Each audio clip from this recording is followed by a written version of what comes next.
Good morning, everyone. Welcome to Are You Determined to Grow? We're going to be doing our Sunday school lesson this morning. We have another great lesson talking about friendship and discussing the one of the greatest friendships in the Bible. Today is August the 4th, 2019. Another great, I was going to do a numerological study, but we're just going to get into the lesson because there's quite a bit in there. And then we're just going to discuss the lesson. So, first, we're going to talk about the title. The title of the lesson is A Covenant Between Friends.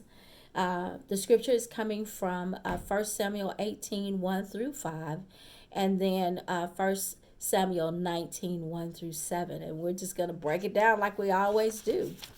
The first thing I want to talk about is the title, as I often do. So, the first thing, the title is A Covenant Between Friends. A covenant is an agreement between two or more parties. And in the biblical sense, it's God's self-imposed obligation to reconcile the fallen man or humanity to himself. And so there are other great covenants in the Bible that we hear about, or friendships. We know about Noah. He had a covenant with God. Abraham had a covenant with God. And David, of course, had a covenant with God. But this covenant, we're actually talking about two men that, in the likeliest of places, ended up with a great friendship. And so we're going to talk about that. Now, friendship is not to be taken lightly. There are other covenants as well, like marriage, relationship, friendship, work related, or even in the ministry, we have different covenants or relationships or friendships in those areas as well. And so there are several types of friends that people can have. Before we get into the scripture, you can have that loyal best friend, a BFF, or you could have a fearless friend who would go on in adventures with you. You can have a friend that is brutally honest. I have quite a few of those. And you have those friends. Friends that are not what we consider to be friends, but the neighbor, that kind of watches out for your house when you're not around. You have mentors that you consider to be friends, which is a little bit different type of relationship. But there are different types of friends that we have throughout our relationship and throughout our lives. And of course, I always try to bring different things that are actually not in the book. So there are three kinds of friendship. According to, I can't remember if I got this from Wikipedia or I know that's not a valid one, but anyway, I got it from some source. Next time I'll make sure I write it down. Utility. There's a friendship that is called utility. And those are people that are useful to you. People that, you consider to be useful or they consider themselves to be useful to you. Then you have friendship of pleasure. This is people that you just really just enjoy their company, and so friendship ensues out of just being in their company and having pleasure and joy. When you talk with them or when you sit around and hang out with them. And then there's the good type of friendship. This is the kind of friendship that we're going to be talking about today, and it is mutual respect and admiration for a person that you consider to be your friend. There are many scriptures, and I'm not going to read them all, but there's a lot of scriptures in the Bible that talks about true friendship and friends. And Proverbs has many verses in it in reference to friendship. But like I said, we already have like 12 verses that we're going to have to cover, and so we're going to just kind of do our best, and if we have time, maybe we'll talk about some of those other verses as well. Okay, I want to give you some more examples of friendships in the Bible. Abraham and Lot. We know what Abraham did when they captured Lot. And Ruth and Naomi, even though there was a mother and a sister-in-law. David and Jonathan, which we'll be talking about today. David had a lot of friends: Abner, Neshna, Atiah, Haram, And then, of course, Job and his three friends. Anyway, Elijah and Elisha, Daniel and his Shadrach, Meshach, and Abednego. And then, of course, Jesus and Mary and Martha and Lazarus. They were all friends. Paul and Priscilla and Aquila, they were all friends. I have an aunt whose name is Aquila, which is awesome on my daddy's side. And then Paul, Timothy, and Aphroditus. And these are all different friendships that are in the Bible, and they're talked about. And they talked about how good friendships they were and what ensued and how they became friends. And so just even though we're just talking about Jonathan, know that there is more substance in the Bible when it comes to friendship. There is not anything really in the Bible or anything in our lives that you really can't find an answer for it in the Bible. A lot of times what happens is instead of we take parts of the Bible and we do we tailor it to ourselves, but sometimes you have to make sure that you take the scriptures before, maybe even the chapters before, or even take it out of context. Make sure you put it in the right setting, what was actually going on, the reason why things were said the way they were said. So keep that in mind when you're doing your personal Bible study. So let's go ahead and expose the lesson. Yay! Okay. Since I have a little bit of time, I am actually going to read the scriptures today.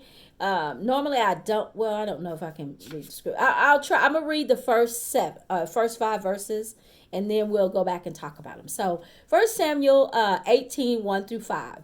And it came to pass when he had made an end of speaking unto Saul, that the soul of Jonathan was knit with the soul of David, and Jonathan loved him as his own soul. And Saul took him that day and would not let him go home to his father's house. Then Jonathan and David made a covenant because he loved him as his own soul. And Jonathan stripped himself of his robe that was upon him and gave it to David, and his garments, and even his sword, and to his to his bow, and to his girdle.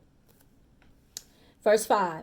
David went out whitherso Saul sent him, and behaved himself wisely. And Saul set him over the men of war, and he was accepted in the sight of all the people, and also in the sight of Saul's servants. Let's go ahead and try to read. We're going to go ahead. I'm going to read all of the verses, and then we'll go back. So 1 Samuel 19, 1 through 7 says, And Saul spoke to Jonathan his son, and to all his servants, and that they should kill David. Yeah, it's a big difference between just one chapter. But Jonathan's son delighted much in David. And Jonathan told David, saying, Saul my father seeketh to kill thee. Now therefore I pray thee, take heed thyself unto the morning, and hide in a secret place. Abide in a secret place, and hide thyself. Verse 3. And I will go out and stand beside my father in the field where thou art, and I will commune with my father of thee, and what I see, that will I tell thee. Verse 4. And Jonathan spake good of David unto the Saul his father, and said unto him, Let not the king sin against his servant, against David, because he hath not sinned against thee, and because his works have been thee toward very good. Verse 5. And he put his life in his hands, and slew the Philistines, and the Lord wrought a great salvation for all of Israel. Thou sawest, and didst rejoice.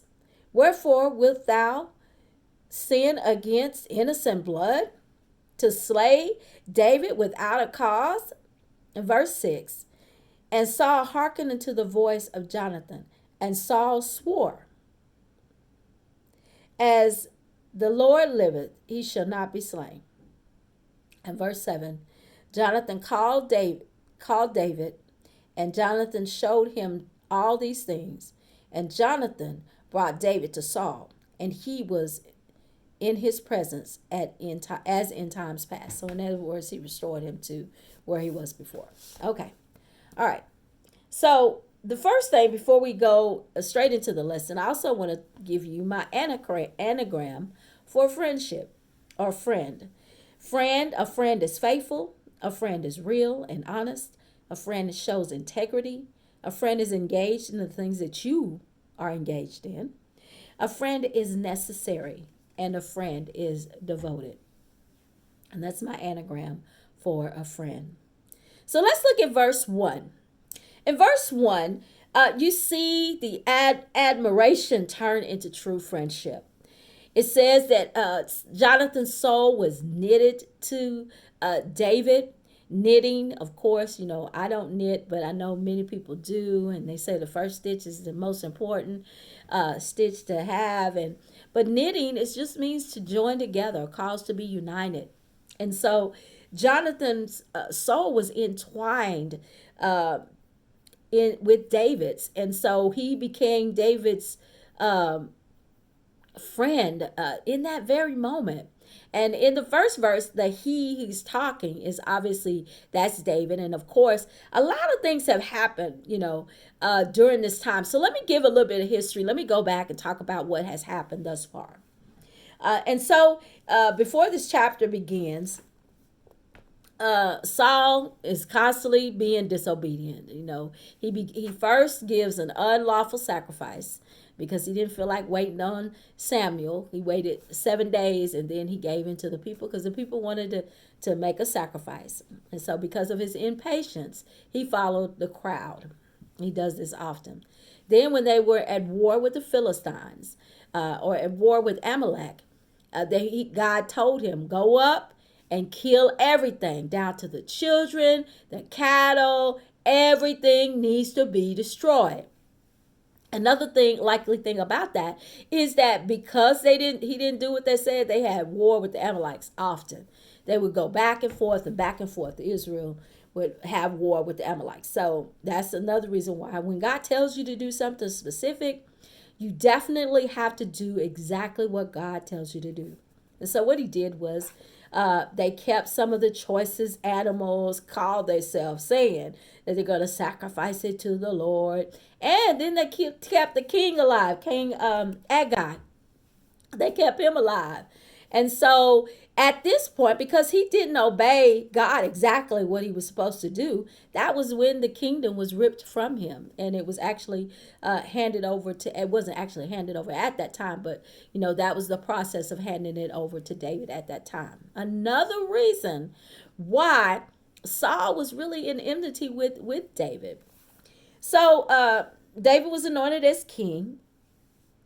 After that, after David was anointed as king, a distressing spirit, a troubling spirit, or a heaviness, or whatever you want to call it, came upon Saul. And so one of the things that he did was he had they say that music soothes the soul. So he had David was the one that would come and play for him. And while David was playing, the spirit would not be restless or bothering Saul. And so that's really how David and Saul, met, is because he was used as medicine for the soul in playing music. David was a musician. He was a shepherd also. And so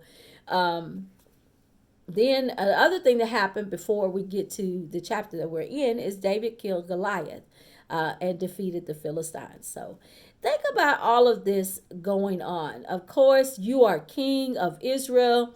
And during the time with Goliath, they always, Philistines on one side and the Israelites was on one side. And they had a big old giant. And the giant was threatening and mocking the people of God. And so David came and he says, I'm not this uncircumcised Philistine that go mock my people. I'm going to take him out of there.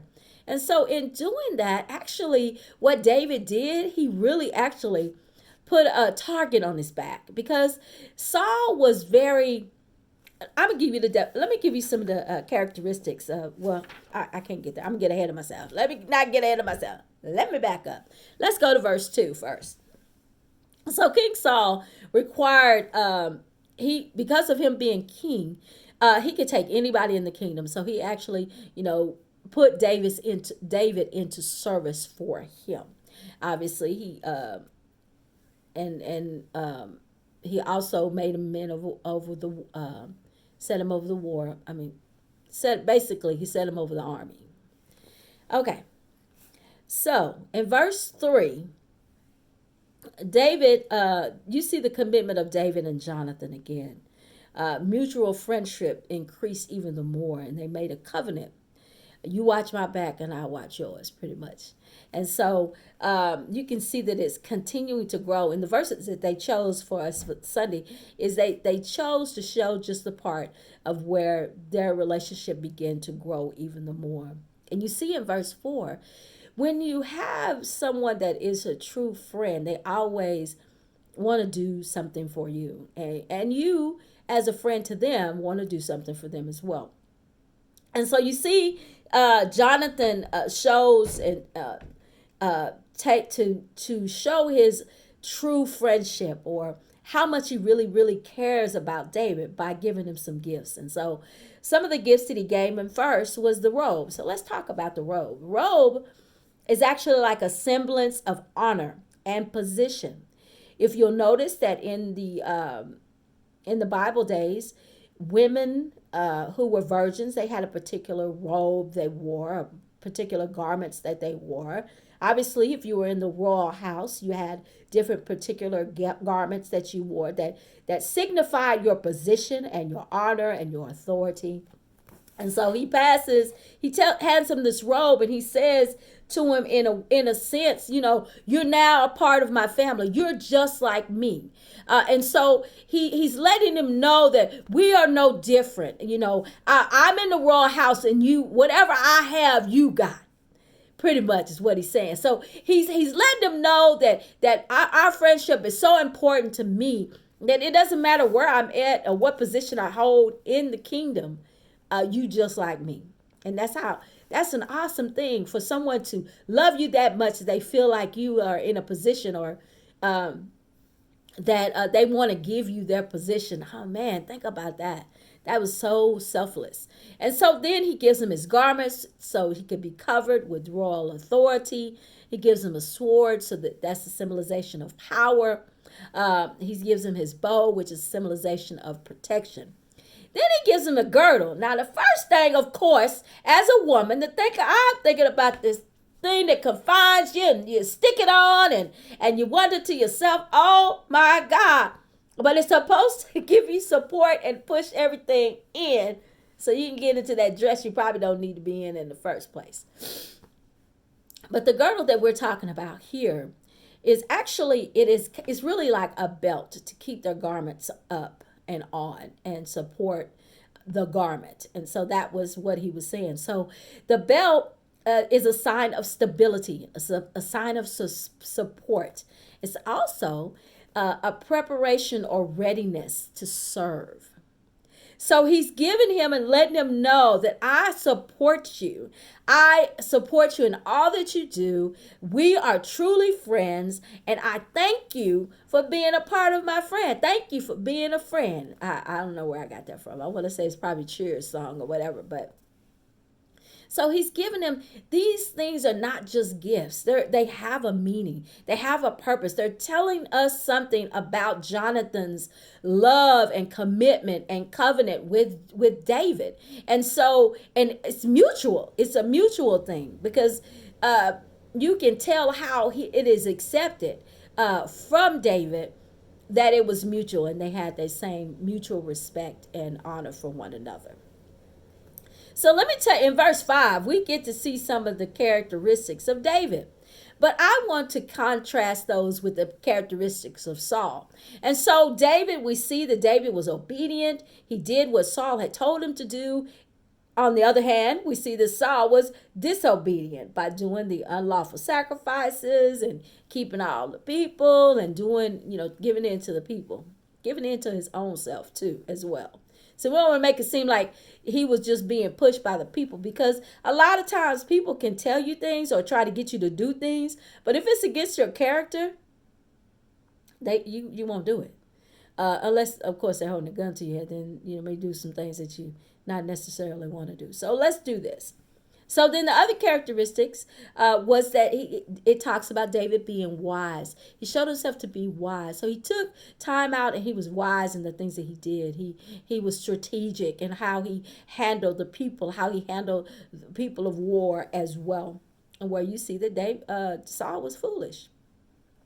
You also see the selflessness of David. He goes into the crowd. He goes and hangs out with the people and let them know, hey, I'm here for you, in a sense, And that's another reason why they were accepting of him, is because he was on their level. He went to them. He wasn't always trying to be high and mighty and lifted up or anything like that. He wanted them to know that he cared for them and that they were his, they were with him just like that. And so, and we see that Saul was selfish. He was all about himself. And that's another reason why he took David into his house. He worried about that spirit being on him. So he took David into his house and was selfish about it. So then we also see, being that David was a shepherd, we see the humility that David had. But when it comes to Saul, you see high-mindedness. He's only thinking about himself, what he can do, how he can make himself better, how he can look better. Another reason why he took David into his house, because David had already defeated the giant of the Philistines, which gave them authority and power over them. And so we see that David was a good leader. He was a man of valor. He mingled with the people to show them that he cared about them and acted and loved them, and that he wasn't better than they were. It says there's a scripture. I'm not quoting the scripture, but I'm telling you what the scripture says, that to gain friends, you must first show yourself friendly. And so David was doing that. He was showing himself friendly to the people as well. All right, let's move on to Samuel 19. I'm running out of time here. So Samuel 19, 1 through 7. So verse 1, Saul